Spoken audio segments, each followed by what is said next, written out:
హే family, ఎట్లున్నారు అందరూ? అందరికీ బోనాల పండుగ శుభాకాంక్షలు. మళ్ళీ ఒక మంచి వీడియోతో మీ ముందుకు వచ్చేసాను. ఆషాఢ మాసం వచ్చిందంటే బోనాల పండుగ వచ్చేసినట్టే.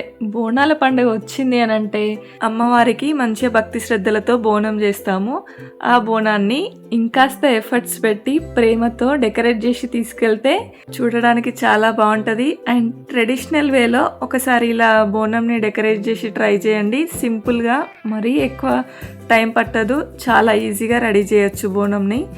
అమ్మవారికి అలంకరణ అంటే కూడా చాలా ఇష్టం కదా. ఒకసారి మాత్రం బోనం చేస్తే ఇలా తప్పకుండా ట్రై చేయండి. బోనాన్ని ఎలా మంచిగా అలంకరిస్తానో డీటెయిల్గా వీడియో చూపిస్తున్నాను, తప్పకుండా స్కిప్ చేయకుండా చూడండి. ఇక్కడ నేను ఎలాంటి కలర్స్ వాడట్లేదు, ఓన్లీ పసుపు కుంకుమనే వాడుతున్నాను. ఇక్కడ నేను 2 కుండలు తీసుకున్నాను. అయితే ఆ కుండలకి రాయడానికి పసుపులో నూనె కలుపుకుంటున్నాను. ఇక్కడ వీడియోలో చూపిస్తున్నట్టు పసుపుని ఇలా నూనెతో కలుపుకున్నాం కదా, ఆ పసుపుని మనం ఇప్పుడు కుండలకి రాసుకోవాలి. డైరెక్ట్గా మనం పసుపుని కుండకి రాస్తే అతకదు కదా, అందుకు మనం కుండకి పసుపు మంచిగా అతకడానికి పసుపులో నూనె కలుపుకొని మంచిగా నీట్గా అప్లై చేసుకున్నామనంటే మనకి నెక్స్ట్ మనం పసుపు కుండ మీద వేసినప్పుడు మంచిగా పసుపు అనేది కుండకి మంచిగా పట్టుకొని మనకి కుండ అనేది మంచి అందంగా కనిపిస్తుంది. ఒక ముఖ్యమైన విషయం ఏంటి అని అంటే, నేను ఈ వీడియోని బోనం ఎలా డెకరేట్ చేసుకోవాలో చూపించాలనే ఉద్దేశంతో తీసిన వీడియోలో మీకు ఏమైనా తప్పుగా కనిపించవచ్చు. నేనైతే ముందుగానే చెప్తున్నాను, బోనంకి చేయడానికి తీసిన వీడియో అయితే కాదు ఇది. అమ్మవారికి బోనం సమర్పించే వాళ్ళు మాత్రం శుచి శుభ్రతతోని మంచిగా బోనాన్ని రెడీ చేసి అమ్మవారికి సమర్పించండి. ఇక్కడ వీడియోలో చూపిస్తున్నట్టు నూనె కలిపిన పసుపుని ఇలా కుండకి మంచిగా నీట్గా అప్లై చేసుకోండి. ఇంకోటి ఏంటంటే, నేను ఒక మిస్టేక్ చేశాను. నూనె అనేది కొంచెం తక్కువ అయింది. పసుపులో కొంచెం నూనె అనేది ఎక్కువగా ఉంటేనే మనకి కుండకి రాసినప్పుడు ఆ నూనె ఎక్కువగా ఉండడం వల్ల ఇక్కడ మనం ఇట్లా పసుపుని ఇట్లా జల్లించుకుంటున్నాం కదా, అలా జల్లించుకున్నప్పుడు పసుపు అనేది నీట్గా కుండకి మంచిగా అతుకిపోతుంది అనమాట. మీరు ఇలా అప్లై చేసేటప్పుడు కొంచెం నూనె అనేది ఎక్కువగానే ఉండేలా చూసుకోండి. మరీ ఎక్కువ కాదు, కానీ ఇట్లా మనం పసుపు చల్లించుకునేటప్పుడు మంచిగా అబ్జర్వ్ చేసుకునేలాగా ఉండాలి నూనె అనేది. మనం ఇప్పుడు బోనంని రెడీ చేసుకుంటూ అసలు ఈ బోనాల పండుగ ఎందుకు జరుపుకుంటాము, ఎలా వచ్చింది బోనాల పండుగ, ఏ టైంలో ఈ బోనాలు జరుపుకుంటాము, పోతురాజు అంటే ఎవరు, ఇవన్నీ మంచిగా నాకు తెలిసినవి ముచ్చట్లు పెట్టుకుంటూ బోనాన్ని రెడీ చేసుకుందాం. ముందుగా బోనం అంటే భోజనం. ఇది అమ్మవారికి సమర్పించే పవిత్రమైన నైవేద్యం. ఆషాఢ మాసంలో గ్రామ దేవతలైన మహంకాళి, పోచమ్మ, ఎల్లమ్మ తదితర దేవతలను పూజించి ఈ బోనాలను భక్తులు భక్తి శ్రద్ధలతో సమర్పించడం ఆనవాయితీగా వస్తుంది. భక్తులు తమ ఆరోగ్యాలు, పాడి పంటలు అన్ని చల్లగా చూడాలని అమ్మవారిని వేడుకుంటూ ఆషాఢ మాసంలో అమ్మవార్లకి నైవేద్యంగా ఈ బోనాలను సమర్పిస్తారు. అమ్మవారికి నైవేద్యంగా అమ్మవారికి ఎంతో ఇష్టమైన బెల్లంతో చేసిన అన్నము, పసుపుతో చేసిన అన్నము, తోటకూర, చారు, ఇంకా బెల్లం శాఖ, పెరుగు, గుడాలు ఇలా నైవేద్యంగా సమర్పిస్తారు.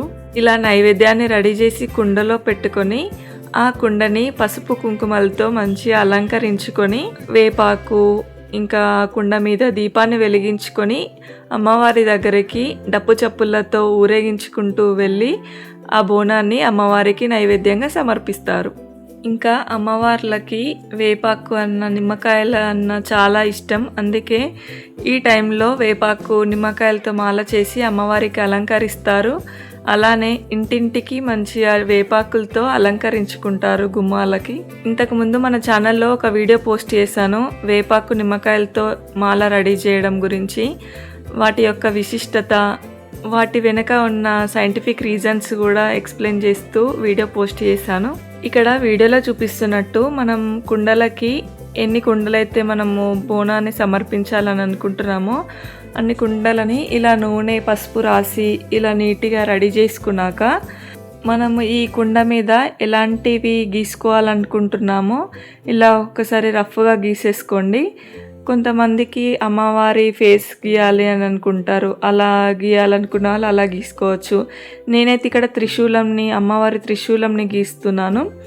ఇక్కడ ఒకవేళ మీరు డైరెక్ట్గా గీయలేము అని అనుకునే వాళ్ళు ముందుగానే ఒక పేపర్లో గీసేసుకొని కట్ చేసుకున్నారు అని అంటే ఆ పేపర్తో మనం నీట్గా అచ్చు అనేది నీట్గా గీసేసుకోవచ్చు. ఇంకా మీరు కావలసినవన్నీ గీసేసుకోవచ్చు.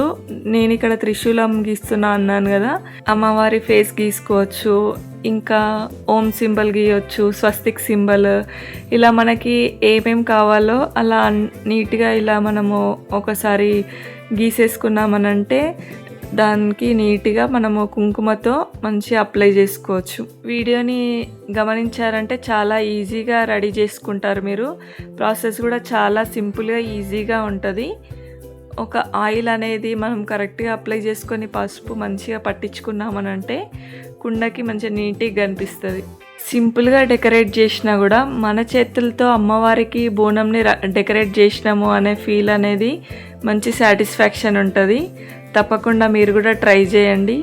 మెయిన్గా హైదరాబాద్ బోనాల వెనుక ఉన్న చరిత్ర 1969లో మన జంట నగరాలైన హైదరాబాద్, సికింద్రాబాద్లో ప్లేగ్ వ్యాధి అనేది ఫుల్గా స్ప్రెడ్ అయిందంట. 19వ శతాబ్దం చివరి కాలంలో ఈ ప్లేగు వ్యాధి అనేది ఎక్కువగా అవ్వడం వల్ల ఈ వ్యాధి సోకి వేలాది మంది ప్రజలు ప్రాణాలు కోల్పోయారంట. ఆ సమయంలో హైదరాబాద్లో ఉన్న ఒక సైనిక దళం ఉజ్జయినికి వెళ్ళిందంట. అయితే ఈ హైదరాబాద్లో ప్లేగ్ వ్యాధి వల్ల ప్రజలు పడుతున్న ఇబ్బందులను చూసి అక్కడ అమ్మవారిని ప్రార్థించారంట ఆ సైనికులు. వ్యాధి నుంచి ప్రజలను కాపాడితే హైదరాబాద్లో అమ్మవారికి గుడి కట్టి బోనాలు సమర్పిస్తామని మొక్కుకున్నారంట. ఇక్కడ వీడియోలో చూపిస్తున్నట్టు మనకి కావలసిన సింబల్ని ఇలా గీసుకున్నాక కుంకుమలో నూనెని కలుపుకొని ఇలా నీట్గా అప్లై చేసుకోవాలి.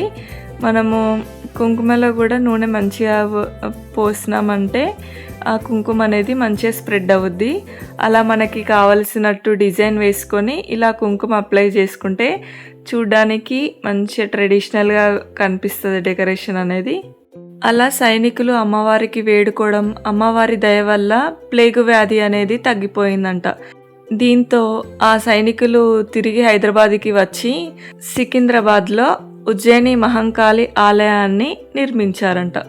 అప్పటి నుంచి ప్లేగు వ్యాధిని తరిమి కొట్టిన అమ్మవారికి కృతజ్ఞతగా భక్తులు బోనాలను సమర్పించడం ఆనవాయితీగా మారింది. ఈ ఆషాఢ మాసంలోనే ఎక్కువగా బోనాలు ఎందుకు చేస్తారు అని అంటే వేసవికాలం పోయి వర్షాలు స్టార్ట్ అవుతాయి కదా. వర్షాలు స్టార్ట్ అవ్వడం వల్ల కొత్త కొత్త వ్యాధులు, అంటువ్యాధులు అలా ఎక్కువగా అవుతుంటాయి. కాబట్టి అలాంటి వ్యాధులు రాకుండా పూర్వకాలంలో ఇలా గ్రామ దేవతలను పూజిస్తూ బోనాలు తీసేవారంట.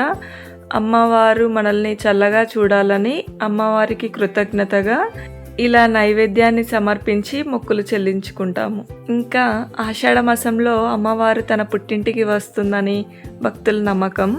అందుకే కూతురిపై ప్రేమగా వండిన భోజనాన్ని సమర్పించి ఘనంగా స్వాగతం పలుకుతారని కూడా కొంతమంది చెప్తుంటారు. ఇక్కడ వీడియోలో చూపిస్తున్నట్టు నేను ఇలా త్రిశూలం వేసుకొని తర్వాత చుట్టూ సింపుల్గా డిజైన్ వేసుకున్నాను. ఇలా కాకుండా మీరు ఇంకాస్త కావాలి అని అంటే అలా మధ్య మధ్యలో మీరు చుక్కలు పెట్టచ్చు, చిన్న చిన్న ఫ్లవర్ లాగా కూడా వేయొచ్చు. నేను ఎక్కువ హడావిడి లేకుండా సింపుల్గా చూపించడానికి ఇలా వేసి చూపించాను. బోనాల టైంలో మెయిన్గా మనకి పోతురాజు ఎక్కువగా కనిపిస్తుంటారు కదా. ఈ పోతురాజును గ్రామ దేవతలైన ఎల్లమ్మ, పోచమ్మ, మైసమ్మ వంటి 7 అక్క చెల్లెళ్లకు ఏకైక తమ్ముడిగా భావిస్తారు. మన అన్నతమ్ముళ్ళు మనకి ఎలా అయితే అక్క చెల్లెళ్ళకి ప్రొటెక్షన్ ఇస్తారో అలా పోతురాజు ముందుండి అమ్మవార్లకి రక్షణగా ఉంటాడు. పోతురాజు అమ్మవారి ఊరేగింపులో బోనాలకి ముందు నడుస్తూ దుష్టశక్తులను ఊరేగింపు సమయంలో ఎలాంటి ఆటంకం రాకుండా కాపలదారిగా పోతరాజు ముందు నడుస్తూ తన చేతిలో ఉన్న కొరడాతో గాల్లోనూ తన శరీరం పైన ఇంకా భక్తులను ఇలా కొరడా దెబ్బలు కొడుతూ ఆశీర్వదిస్తాడు. ఈ కొరడా శబ్దం వింటేనే దుష్ట శక్తులు పారిపోతాయని భక్తుల నమ్మకం. ఇక్కడ వీడియోలో చూపిస్తున్నట్టు ఇంకొక బోనంకి ఫస్ట్ ఒక బోనంలోనేమో మనం అన్నం పెడతాము, బెల్లంతో చేసిన అన్నం కానీ పసుపుతో చేసిన అన్నం, పులగన్నం అలా పెడతాము. పైన దాంట్లో చారు లేదంటే బెల్లం చాక అలా పోసుకొని తీసుకెళ్తాము అమ్మవారికి. ఒక్కొక్క ప్రాంతాన్ని బట్టి ఒక్కొక్కలాగా ఉంటాయి పద్ధతులు అమ్మవారికి నైవేద్యం సమర్పించడంలో. ఇలా ఒక కుండను రెడీ చేసుకున్నాక ఇంకొక కుండకి నేను చిన్నగా సింపుల్గా ఇట్లా కుంకుమతో బొట్లలాగా పెడదామని అనుకుంటున్నాను. చిన్నప్పుడు నానమ్మ వాళ్ళు చేస్తున్నప్పుడు చూస్తుండే ఇలా మంచిగా పసుపు రాసి మంచిగా కుంకుమ బొట్లు పెట్టి అలా బోనంకి ఇంకా వేపాకుతో కూడా మంచిగా అలంకరిస్తుండే. ఈ 2 బోనాల మధ్య వేపాకు పెట్టి మళ్ళీ రెండో బోనం మీద కూడా వేపాకు పెట్టి దీపం పెడుతుండే. ఆ బోనం ఎత్తుకొని వెళ్తుంటే ఎంత మంచిగా అనిపిస్తుంది నేను చూస్తేనే. ఇట్లా ఊరంతా వాడంతా ఒకేసారి బోనాలు తీసుకొని వెళ్ళడము, డప్పు చప్పులతోని మంచిగా డాన్సులు చేస్తూ భలే అనిపిస్తుండే అసలు. చిన్నప్పుడైతే ఇలా బోనాలు తీస్తున్నారు అని అంటే ఇంకా ఆ రోజు హాఫ్ డేనే స్కూల్, ఇంకా మంచిగా రెడీ అయ్యి నానమ్మ వాళ్ళతోనే వెళ్ళిపోతుండే. మీ ఇంటి దగ్గర ఎలా జరుగుతాయి బోనాలు కమెంట్లో షేర్ చేసుకోవడం అస్సలు మర్చిపోవద్దు. మా దగ్గర ఇలా పోచమ్మ ఎల్లమ్మ బోనాలు తీస్తుంటారు ఇయర్లీ. అలా తీసినప్పుడు మేము చిన్నగా ఉన్నప్పుడు నానమ్మ వాళ్ళతో ఎక్కువగా వెళ్తుండే. అమ్మవారికి బోనం తీసుకెళ్ళి అలానే వంట కూడా అక్కడే చేసుకొని తినొచ్చేవాళ్ళము, వన భోజనాలు లాగా. ఇలా పోచమ్మ టెంపుల్ అలా ఉంటుంది కదా, అక్కడే టెంపుల్ పక్కనే ఇట్లా అందరం కలిసి వెళ్ళి వాడంతా కలిసి వెళ్ళి అక్కడే వంట చేసుకొని తినేసి వస్తుండే. అలా అందరం కలిసి వెళ్తాం కదా, అక్కడ వంట చేసుకునేటప్పుడు ఏదైనా ఐటమ్స్ మిస్ అయినా ఒకరికొకరం షేర్ చేసుకోవడము. కజిన్స్ అందరం, అమ్మ వాళ్ళందరేమో నానమ్మ వాళ్ళు వీళ్ళు వంట చేస్తుంటే మేమేమో పక్కన కూర్చొని ఆటలు ఆడుకోవడము, ముచ్చట్లు పెట్టుకోవడము, అంత్యాక్షరి ఆడడము భలే ఫన్ అనిపిస్తుండే. చూడండి మన బోనం ఎంత ముద్దుగా అనిపిస్తుంది కదా, సింపుల్గా క్యూట్గా ఉంది. చూస్తుంటేనే మంచిగా అమ్మవారి కళ వచ్చినట్టు అనిపిస్తుంది కదా బోనం చూస్తుంటేనే. నేనైతే సింపుల్ వేలో ఎలా రెడీ చేయాలో చేసి చూపించాను. మీరు కూడా ఒకసారి తప్పకుండా ట్రై చేసి చూడండి. ఈ ప్రాసెస్లో ఓన్లీ నేను బోనం కుండని ఎలా డెకరేట్ చేసుకోవాలో అనేదే చేసి చూపించాను, బోనం పర్పస్లో అయితే కాదు. ఇలా బోనం రెడీ చేసుకున్నాక పైన మనం దీపం పెట్టుకుంటాం కదా, మ్యాక్సిమం పువ్వత్తి లాగా చేసుకొని పెట్టుకోవడానికే ట్రై చేయండి. మంచిగా అది మనం బోనం తీసుకొని వెళ్ళేటప్పుడు. ఇంకా కుండల మధ్యలో వేపాకు అలా పెట్టినా కూడా సూపర్గా అనిపిస్తుంది. అమ్మవారికి వేపాకు ఇష్టం కాబట్టి వేపాకుని కూడా మధ్యలో యాడ్ చేయండి. ఇంకా మధ్యలో ఇప్పుడు వత్తి పెడతాం కదా, ఆ వత్తి చుట్టూ బియ్యం పోసినామంటే వత్తి అటు ఇటు కదలకుండా మనం ఎంత దూరము బోనంని తీసుకొని వెళ్ళినా కూడా కదలకుండా మంచిగా ఉంటుంది అన్నమాట. అలా ఒకసారి ట్రై చేయండి.